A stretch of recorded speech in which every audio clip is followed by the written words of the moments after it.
Today we're talking about the remote online notarization and what that means and how COVID has kind of brought this out in addition to some technological advancements, which I think have streamlined and actually impacted the real estate market in a positive way.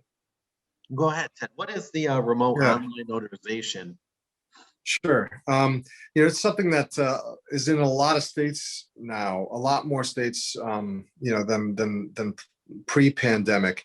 And remote online notarization is a mechanism where a notary can log into a platform, and there's a number of different platforms. It's not just one. It's maybe like 5 or 6 different platforms. And this it's sort of like a FaceTime, but for notaries, which records the interaction between the signer and the notary, and when they can't be in the same place, physically in the same place at the same time. And so what happens is you log into this service, the signer logs into the service.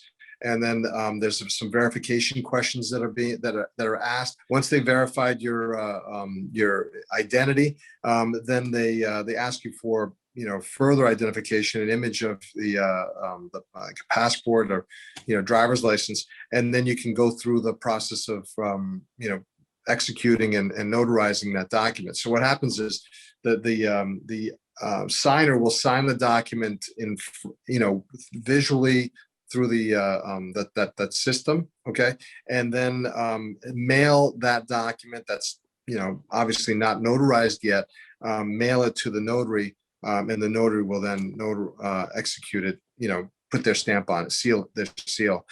So the notary can notarize electronically that document through the system once it's executed by the signer. So the question is, are they going to make this a permanent implementation or not? It's too soon to tell. The other issue that we have, I think that they probably make it permanent.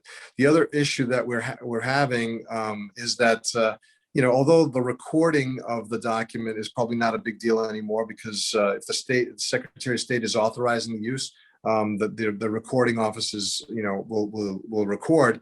The challenge, though, is that not every lender accepts it as a means for properly executing the document or the package.